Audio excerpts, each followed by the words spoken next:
Dwight David Eisenhower was the 34th President of the United States of America, the supreme chief commander over the Allied troops on D-Day, and a strong political and military leader.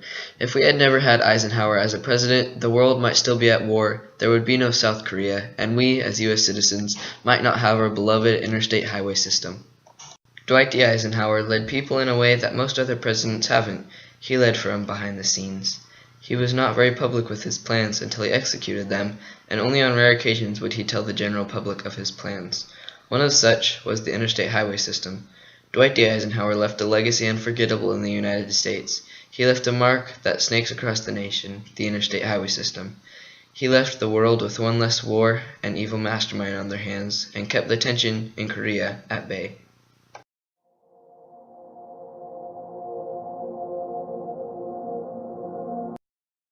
Soldiers, sailors, and airmen of the Allied Expeditionary Force, you are about to embark upon the great crusade toward which we have striven these many months.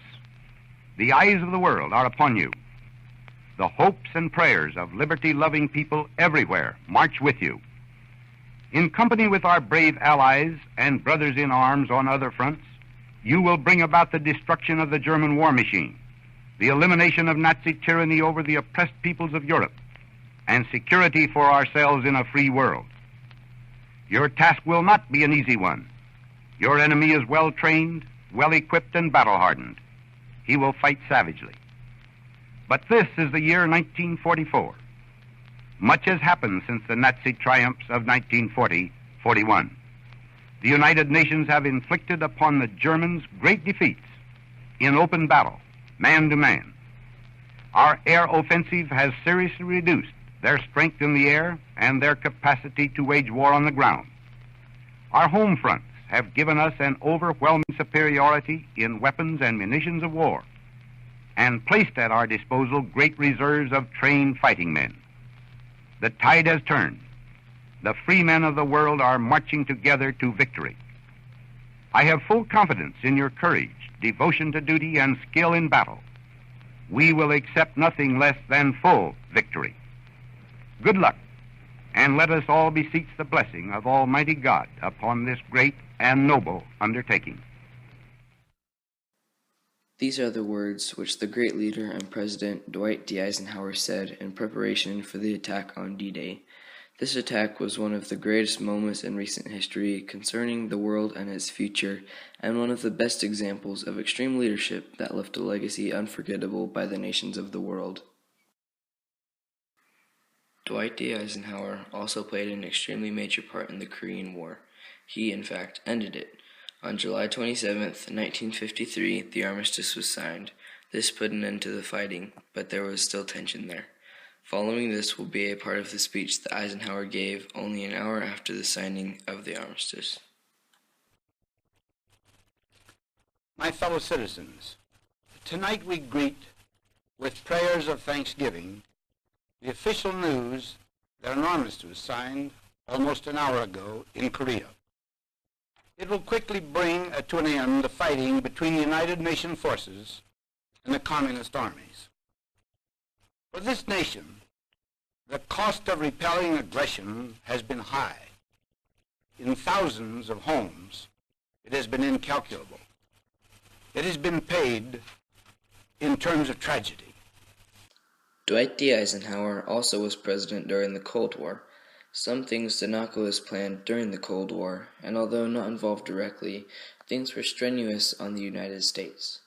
As previously stated, Eisenhower didn't get too involved in the war, but was part of one thing, the U-2 reconnaissance flight. The pilots of the Lockheed U-2 spy planes had gone on other flights, but the last one Eisenhower intended to send went wrong. The plane went missing. Eisenhower tried to cover it up by saying that it was just a U.S. weather plane, but it turned out that the plane had been shot down and that the pilot was captive to the Soviet Union. After that, Eisenhower's denials had been revealed to be dishonest. President Eisenhower was not just known for the wars in his time, but for the things that he left that are still here, tangible, and we use one of them every day, the interstate highway system. The act was signed on June 29, 1956, and that was when the interstates and highways came to pass. Eisenhower was very important to the sculpting of the U.S. because he was the one who kept us free of bondage from wars and contentious behavior between different countries. Eisenhower is also important because he gave us the gift of the interstate highway system, but not to forget, Eisenhower showed a new way to lead. Overall, Eisenhower was a great example and a leader who has quite the legacy. From Eisenhower, we learned that leading from behind the scenes is a very efficient way to lead a group, particularly a large group in an official setting. Dwight D. Eisenhower accomplished many things in his life. He became a 5-star general, he put the interstate highway system into play, he ended the Korean War, and he also served as Supreme Chief Commander over the Allied troops on D-Day. All in all, Dwight D. Eisenhower is a supreme leader and a great example to all those who strive for right.